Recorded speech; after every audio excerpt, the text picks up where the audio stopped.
Alright guys, so today I'm wanting to show you my current lightning build that I made.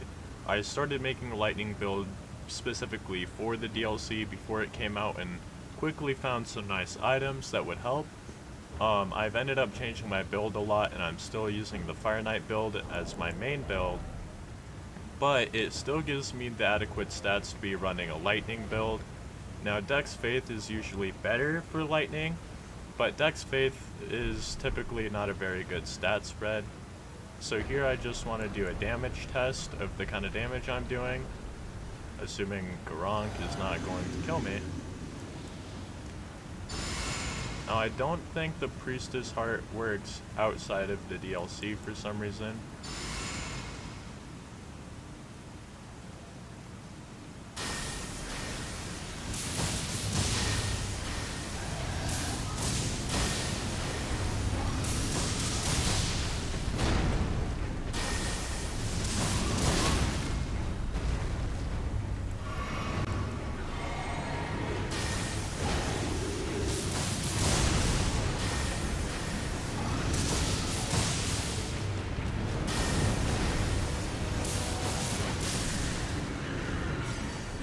So as you can see, that made pretty quick work of our Black Blade Kindred friend here. We get the Gargoyle's Black Blade and the Gargoyle's Black Halberd. So all in all, I'd say pretty strong. Garunk here is going at me for killing this run, but you know, you don't have to be concerned with that. Now I have multiple ways that you can do this build. Right now I'm using the Death Knight's Long-Haft Axe. You could alternatively use the Death Knight Twin Axes if you're wanting to go for a somber weapon. I will go over a couple of non-somber weapons that you can use. But right now I have a glass cannon build specifically for the Knight's Lightning Spear. So the Flux Canvas Talisman will increase the potency of your incantations by 8%. The Godfrey icon, I can't remember exactly how much of a damage increase it is, but it is quite a hefty amount for charged spells and skills, such as Knight's Lightning Spear. I have the Lightning Scorpion Charm, which raises lightning attack by 10% but lowers damage negation by 12%. And the Ritual Sword Talisman, which I believe raises damage by 10%. I think it could be higher, but I'm not entirely sure, but it only does that when you're at max HP. I'm using the Gravelstone Seal because it boosts Dragon Cult incantations, and Knight's Lightning Spear is one of those. And then the Priestess Heart. So basically, after you reuse the Priestess Heart, it will increase the damage of your Dragon Cult incantations, but while in the DLC. Now, in order to get Knight's Lightning Spear, you are going to have to come to the Scorpion River Catacombs, and you can get there by following this path from Templetown Ruins. Just along the river, you have to be careful. As you can see with all the red here, there are a lot of Scarlet Rot enemies, and it can be very difficult. But once you actually get here, you want to take this path. Ignore that I got hit there.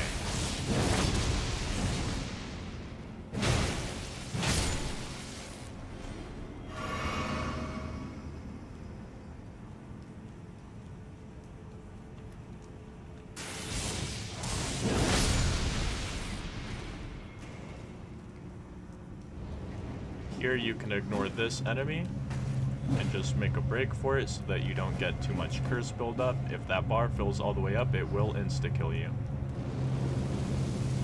Now, just so this guy doesn't follow me, I like to kill him when he's not sitting here spamming fire.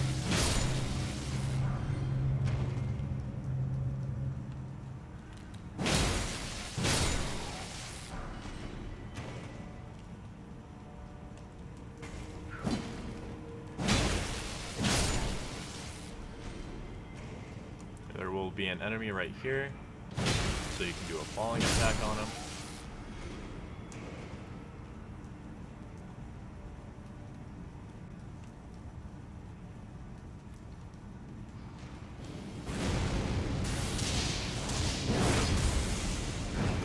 Unfortunately, this Ash of War seems to have some faulty aim, so it's not always the best to use. take a right here and come down here. Now this is the main room where you're going to have to be very careful. As you can see, I almost got crushed by that. However, first thing you want to do is just run straight. Come over here. Be careful right here. There is another one of those falling platforms.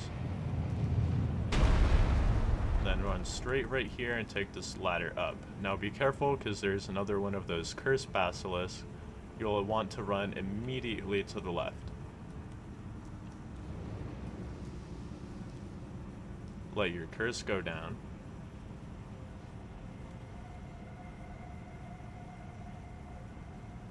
Now run straight across this bridge.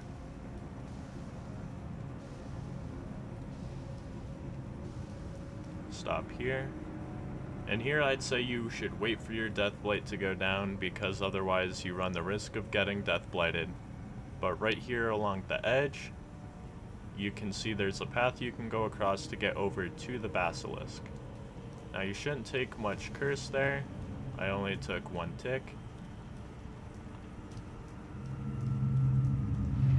And you're going to want to go right behind him and straight out. This body here will have the Knight's Lightning Spear.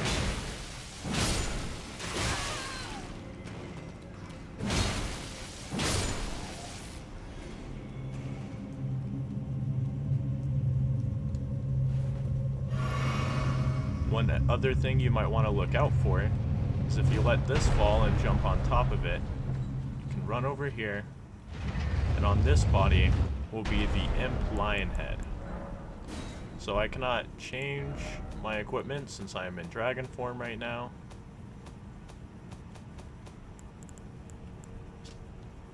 But this helmet will increase your vigor by 2.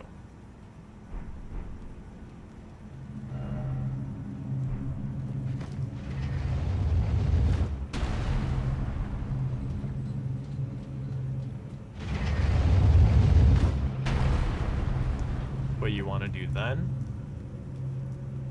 is run your way back around over here. There will be an elevator here you can take down to fight the boss of this area, which is another Death Knight, but he drops this axe. He also can drop a talisman, the Cerulean Amber Medallion +3, which will give a massive boost to your FP. For me it's about 20, which is another spell cast. Not a crazy amount. FP is usually best gained just by putting your stat points into it.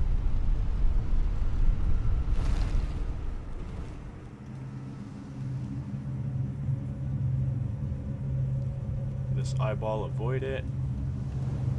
Stay right here because it's going to come back. And then run straight down here.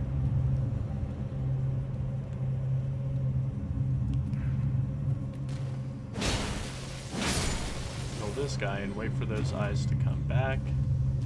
Jump up here, run, and go right.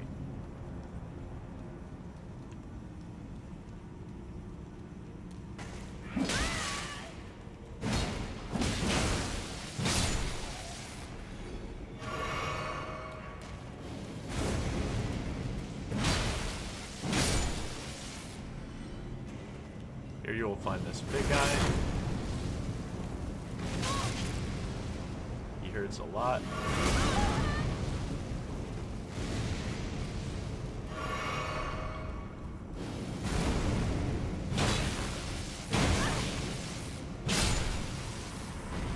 Usually it's best if you can immediately get behind him, but if you get yourself caught in a bad stroke of luck, it's going to be very difficult to get out of that.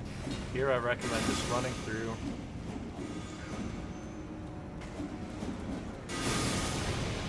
The spell that mage casts is very annoying.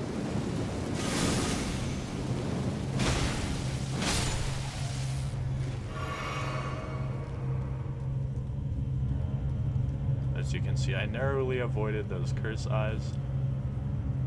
Run here, immediately go right. Take this elevator down.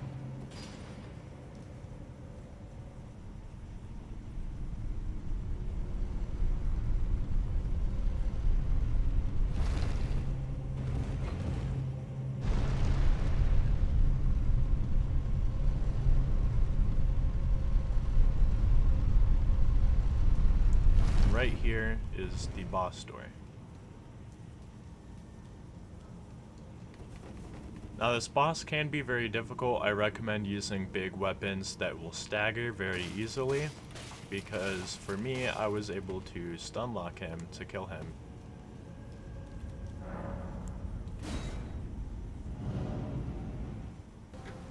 Now if you decide you would rather dual wield these axes, you will need a higher strength stat since you're technically wielding two one-hand weapons rather than two-handing a weapon.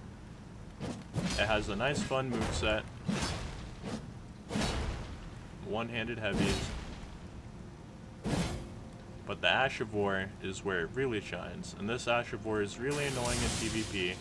So you get your normal blink bolt, but if you heavy attack, you do an axe spin. It can be really, in my experience, hard to dodge this, mostly because I've only found a couple people who have been using it, but it can be very annoying, very easily spammable, almost no FP cost, and it can do good damage if they hit you a lot with it. Now in my physic, you have two options basically. So no matter what, I'm using the Lightning Shrouding Cracked tier, but if you are using these axes, you will want the Strength Knot Crystal tier to increase your strength. Otherwise, I recommend using the Faith Knot Crystal tier to increase your spell damage. Now, as for armor and alternative weapons, my favorite armor set I like going with, I use the Circlet of Light. You can alternatively use the Commoner's Headband. There's also the Drake Knight armor. I use the altered version, the Gauntlets from the Chain armor, and the Land of Reed's Greaves.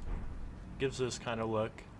And I'm using golden hair because I'm obviously doing a lightning build.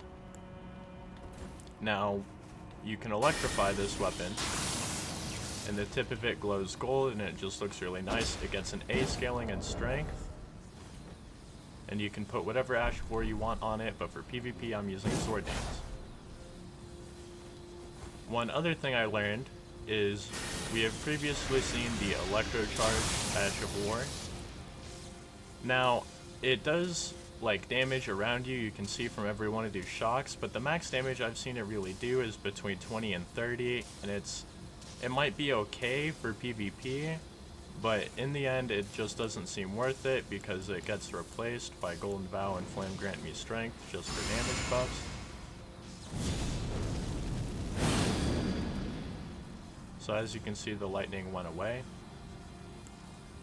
It does do damage around you on cast though, for this lightning strike. I've seen it do around 1400 damage, but it's not really a crazy amount or enough to make it worth it. Now if you're wanting to do dexterity, I recommend using the Knight's Greatsword. And if we go to change the Ash of War, I wanted to put Sword Stance on it. Keen gets a B, Heavy gets a B, but it really shines in quality. And what's nice about it is it has a much better moveset. So if I were to two-hand it, it gets the nice swaggy moveset, vertical swings, and if you're in a dex build, your light attacks when one-handing would be the horizontal ones, and then the heavies, it'll start with an overhead and then go to a slash. Now this weapon does a lot of damage, but again gets the best scaling when you do quality, so it'll require more stat investments, making it hard to do a faith build. Another thing you can do, and when I was a Dex Faith build going into the DLC, this was exactly my build. I was doing a red lightning build, so I had Vike's Dragon Bolt to put red lightning on my weapon. I had Fortisax's Lightning Spear as just a spear for taking out enemies.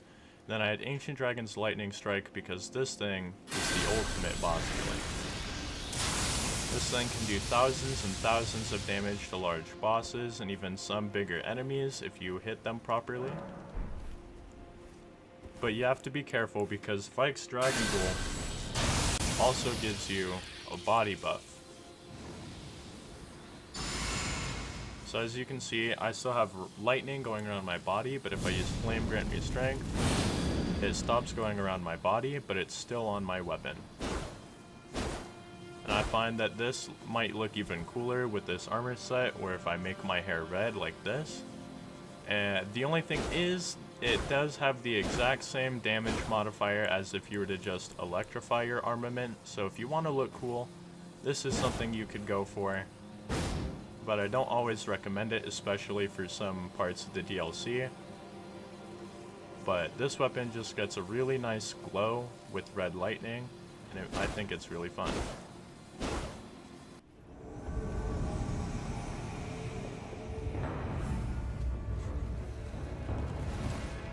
Oh.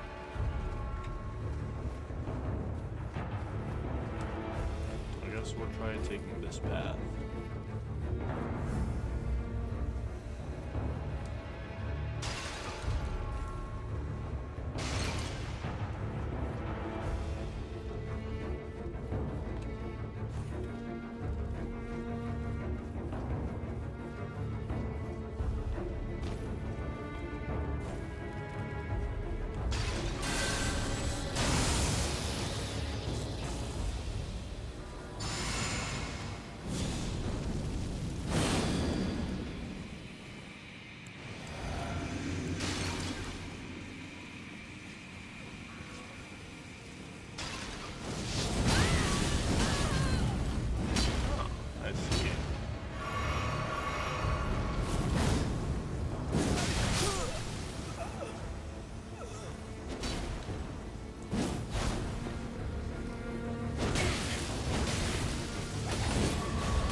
Hey.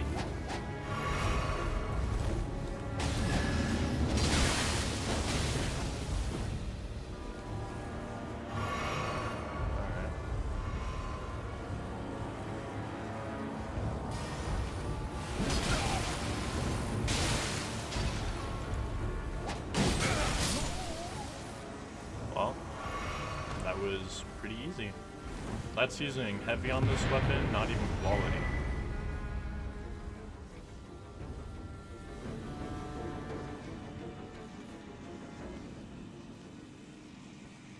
Alright guys, that's going to be it for this video. I know it was kind of a long one, but I feel like I had a lot to unpack here. Different armor, whether you wanted to do fashion or damage, different kinds of lightning, how to get some of that stuff. But if you enjoyed it, go ahead please like and subscribe, share it with your friends, and let me know if you try any of this, how well you enjoy it in the comments.